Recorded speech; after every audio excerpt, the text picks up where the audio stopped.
Video po natin ito ay pag-aaralan natin kung paano malalaman na ang isang ginto o alahas gold bar ay 10 karat. At yan po ang ating pag-aaralan sa video natin ito.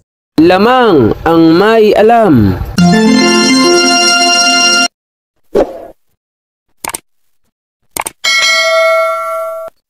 Magandang gabi po mga kaibigan ko dito sa ating channel, More Than Treasures. Shout out po sa inyong lahat at kumusta po kayo? Nawa ay nasa mabuti po tayong lahat na kalagayan at ligtas sa anumang sakit at karamdaman. Sa video po natin ito ay pag-aaralan po natin yung request ng ating masipag na taga-subaybay. Ang sabi niya, Idol, pwede po ba kayong gumawa ng video na malinaw kung paano malalaman na ang alahas ay 10 karat? Ako po ay may video na nung una, ngunit hindi po yung pure na pangkilatis lamang ng 10 karat. Okay. Unang-una, para po malaman mo na 10K ang iyong alahas, dapat po may asido ka. Pangalawa, may bato po kayo. Ang tunay na alahero, may bato at may asido. Maging sa pawn shop man po yan. Lagi po nating pakatatandaan na ang 10K pababa, 10 karat pababa, ay tinatablan po yan ng asido. Pag binuhusan mo ng asido, may reaction po yan. Ganito po ang 10K. So medyo mapula po ang kulay. Ngunit ang 14K pataas, wala pong reaction yan kapag binuhusan mo ng asido.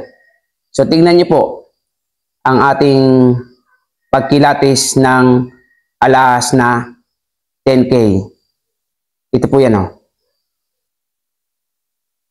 So kapag binuhusan niyo po ng asido ang iyong alahas na 10K, ganyan po ang mangyayari. Pansinin niyo po, mamumula yung kanyang pinagpatakan ng asido. So kung yan po ay kulay dilaw at binuhusan niyo po ng asido at biglang pumula yung iyong pinagbuhusan, yan po ay 100% 10K. Ngunit hindi po ito kukulo, ha, hindi itim, hindi magbeberde. Kailangan po yung pinagpatakan ay pupula lamang, magiging kulay pula na parang pulang tanso. Kapag ganyan po nangyari, yan po ay 10K. Ngunit kapag ang iyong ginto ay mas mataas po sa 10K, like for example ay 14K pataas, kahit po buhusan nyo ng asido tulad po niyan, wala po yung reaksyon. Okay? Para lamang tubig na binuhos ang asido. Kapag ang iyong alahas ay o ginto ay 14K pataas. Kahit po na sa gold bar, sapagkat may mga sumusubaybay din po sa atin ng mga treasure hunter, kapag nakakuha po kayo ng gold bar, ano po, ang kailangan nyo po ay asido. Para malaman nyo po kung yan ay tunay na ginto. Kung gusto mo namang malaman kung anong karat, kilatis ng iyong gold bar, kailangan nyo po naman ay bato. Ikukuskus mo po ang iyong gold sa bato, ubuhusan mo ng asido, at malalaman nyo po yan kung anong karat ang iyong ginto. So, ang tunay po mga alahero at batikanong alahero, hindi po yan tumitingin sa tatak. Ano po? Kami po ay mismong sa bato at asido. Maliban na lamang kung ang iyong alahas ay original. Original ang kanyang pagkakatatak at ito po ay hindi kayang gayahin ng peke sapagkat marami pong gold na tatak na hindi po kaya gayahin ng peke. At marami din namang gold na tatak na pwede pong gayahin ng fake. Dapat marunong din po kayo tumingin ng original na tatak at fake na tatak.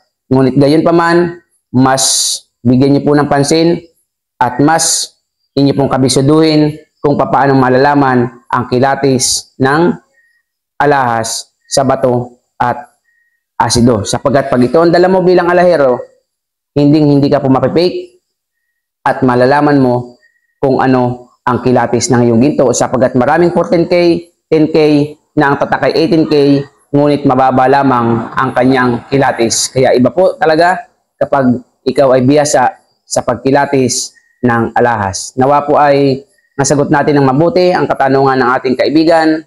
Shoutout po sa iyo. Sa mga bagong dating, paki-subscribe po ating channel, paki-hit ang notification bell Pakilagay niyo po ay all upang lagi kayong update sa ating video. At kung nagustuhan, pakilike and share. At sa may mga katanungan, comment po lamang kayo sa ating comment section. See you on my next video. God bless po. Lamang ang may alam.